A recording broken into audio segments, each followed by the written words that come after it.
तो आपको असर पड़ेगा। कब पड़ेगा? जब आप कथा को गौर से नहीं सुनोगे।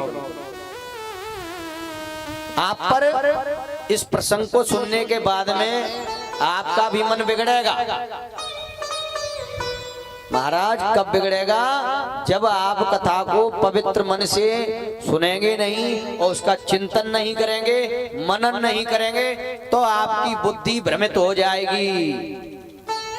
अगर वास्तविक आप कथा सुनोगे और कथा के गूढ़ रहस्य तक जाओगे तो आपकी बुद्धि भ्रमित नहीं हो सकती, क्योंकि भगवान ने ये किया है, हम नहीं कर सकते। क्यों नहीं कर सकते? तो इसका आध्यात्मिक भाव समझिए। भगवान ने ये किया है तो भगवान समर्थ हैं। हमें इस प्रसंग को अपनी अंतर मन की दृष्टि से देखना चाहिए। ठाकुर जी समर्थ हैं, सब कुछ कर सकती हैं। गोस्वामी जी महाराज ने एक चौपाई लिखी है, उसको भी पढ़िए।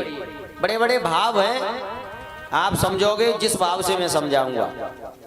पहले तो गोस्वामी जी महाराज को पढ़ें। समरथ को नहीं दोष गुसाई, समरथ को नहीं दोष गुसाए, समरथ को नहीं दोष गुसाई, समरथ को नहीं दोष गुसाए, रवि पावक सुर सर की नाई, रवि पावक सुर सर की नाई, समरथ को नहीं दोष गुसाई, समरथ को नहीं दोष गुसाए। भगवान समर्थ हैं।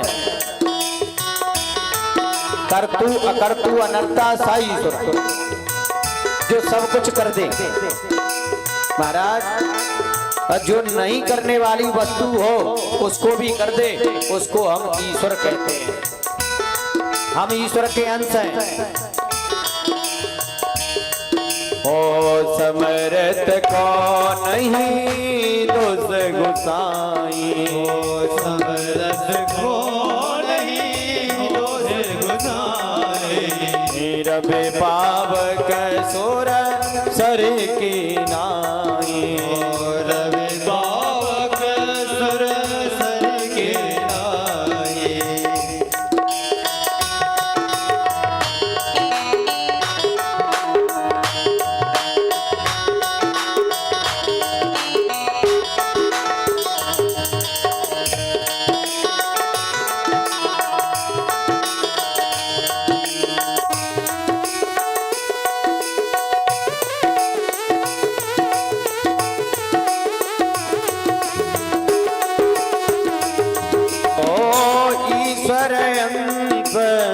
जीवय विनाशी, ओ ईश्वर अंश जीव विनाशी, ईश्वर अंश जीवय विनाशी, ओ ईश्वर अंश जीव विनाशी, चेतन अमल सहज सुख राशि, ओ चेतन अमल सहज सुख राशि, चेतन अमल सहज सुख राशि, ओ चेतन अमल सहज सुख राशि।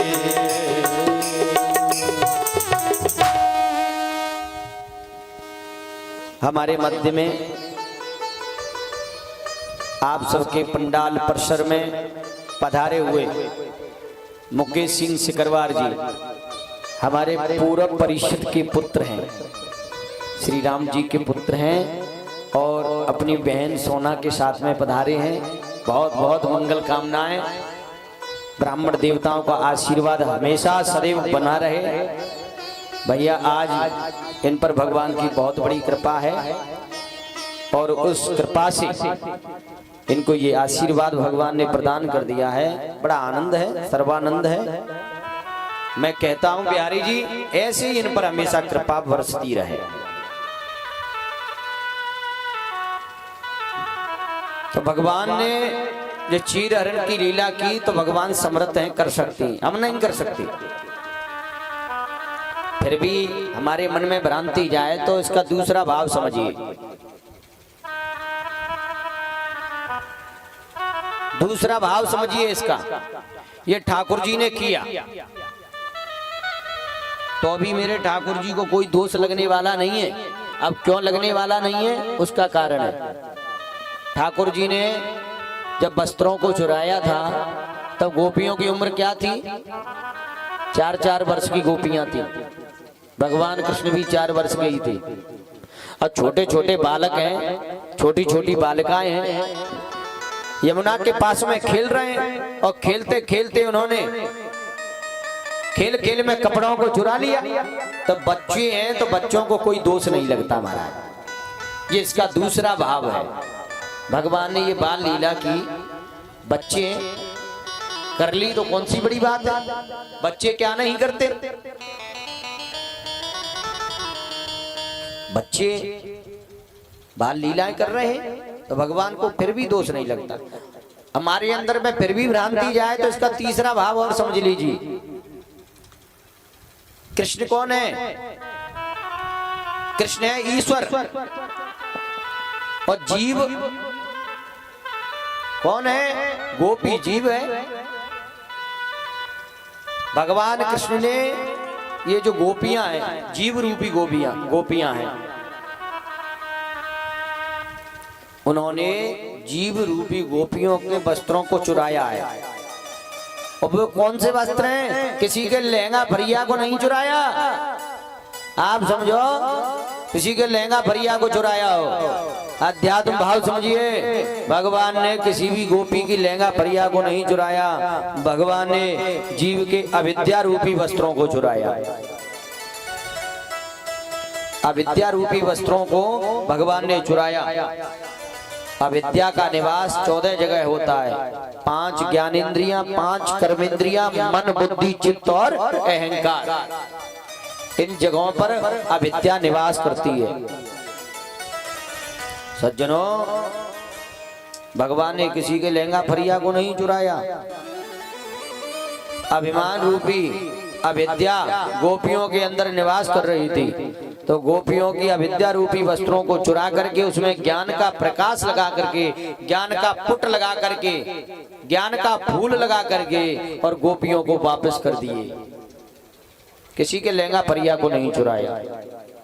भगवान समर्थ हैं, सब कुछ कर सकते हैं। लौट करके आए तो उन्होंने क्या देखा है कि अनन्या चिंतयन्तो माम ये जना पर्युपासते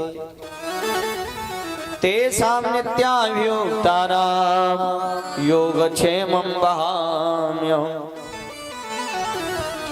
लौट करके आए, इन्होंने क्या देखा है कि सारी ब्रज की बालाएं, गोपियां, नंद बाबा सब मिलजुल करके अनन्यता से एक देवता की पूजा करने के लिए जा रहे हैं। उसका नाम है इंद्र। इंद्र की पूजा करने के लिए जा रहे हैं। स्वादिष्ट स्वादिष्ट भोजन बन रहे हैं।